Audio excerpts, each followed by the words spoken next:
ourselves. Love is meant to flow between a man and a woman in such a way that it overflows to touch the lives of others. Equally as significantly, to have those others touch your lives in return.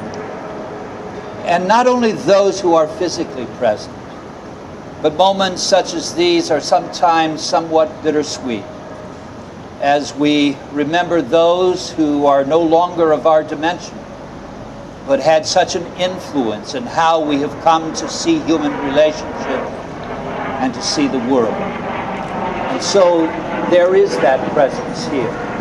It's always there for us to draw upon. It's with that in mind that I include these symbolic wishes. First of all, we wish for you the kind of love that will make you better people together than you would be separately, that gives you joy and zest for living, provides you with the energy needed to face the responsibilities of life and of human relationship.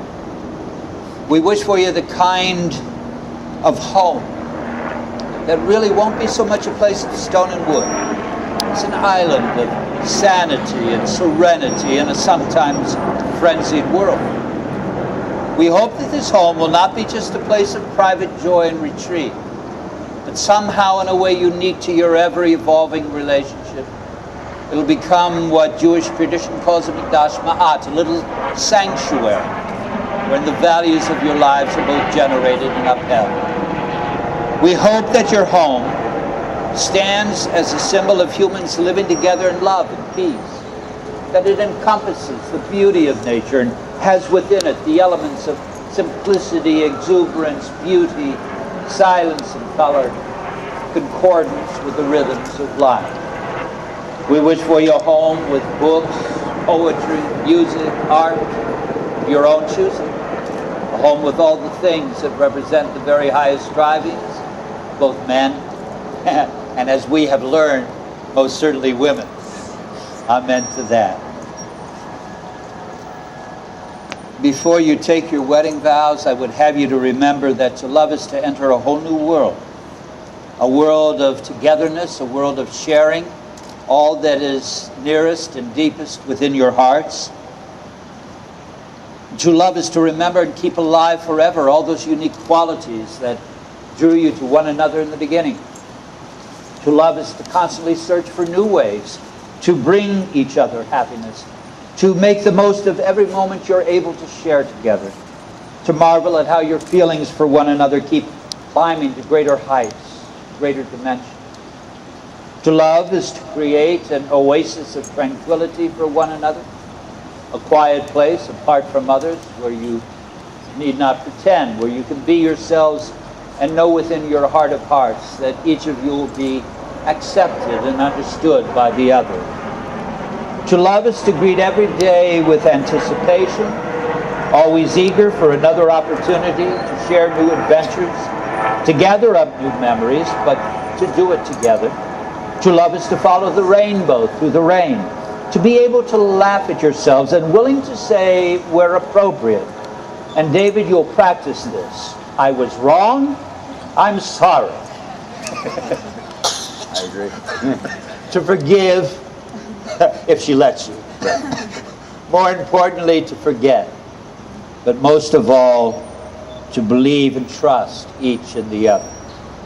To love is to watch with wonder all the miracles of creation, to find beauty in all the simple things of life, and to find within yourselves a deeper appreciation and new awareness of how wonderful it is to be alive, to be happy, to be healthy, but most of all to be together.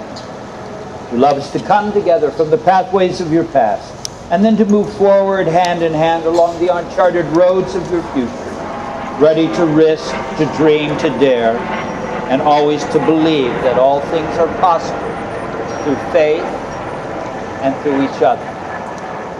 Amen. You, David, now take Laura to be the wife of your days. You pledge to share your life openly with her.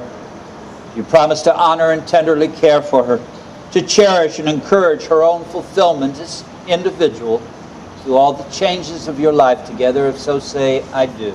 I do. Do you, Laura, now take David to be the husband of your days? Pledge to share your life openly with him. Promise to honor and tenderly care for him. To cherish and encourage his own fulfillment as an individual through all the changes of your life together. If so, say, I do. Who has the rings, David? If I could have them first.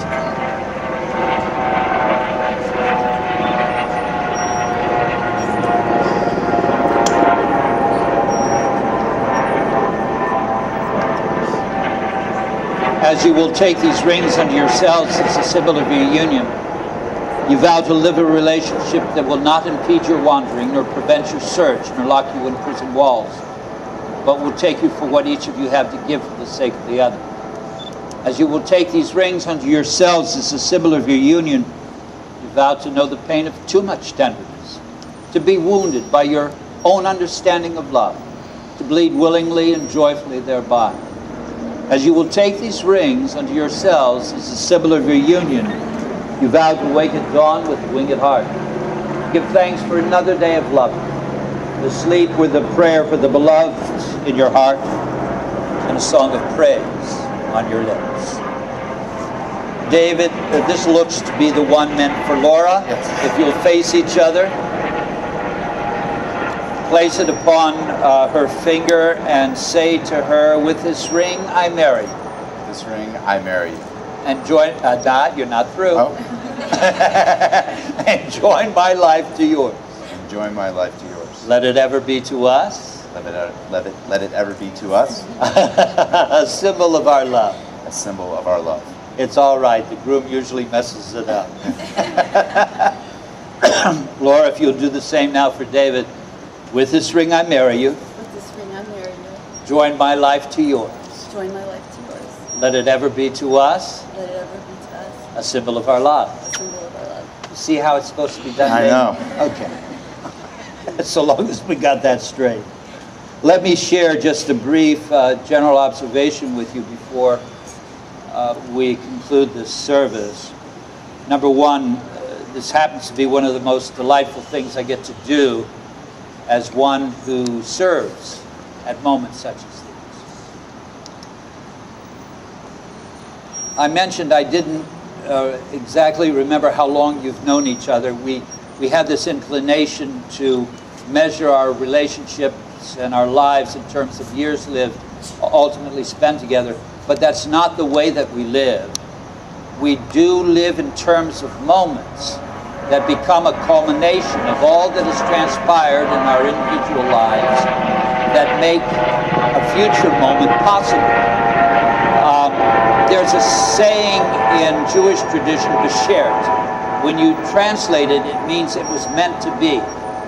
But what I love about it is that it's not passive. Beshert means carpe diem. We're not the only culture that knows that you have to grasp hold of a moment. And when you do that, in some instances, it changes your lives forever.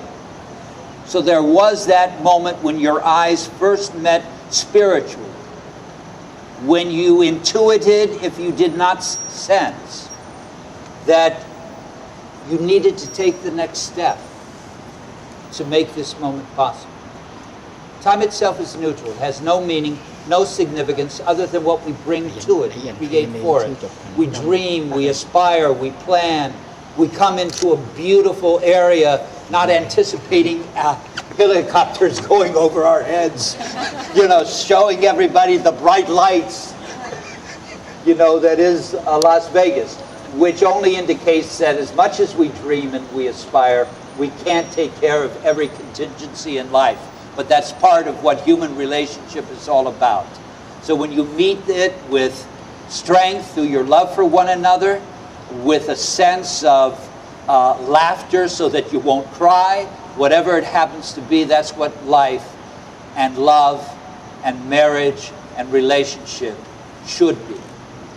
We wish you Godspeed as you travel through moments in time, making the years more meaningful not only to you, but to those who are and those who will yet become important to you. Now you'll notice that these candles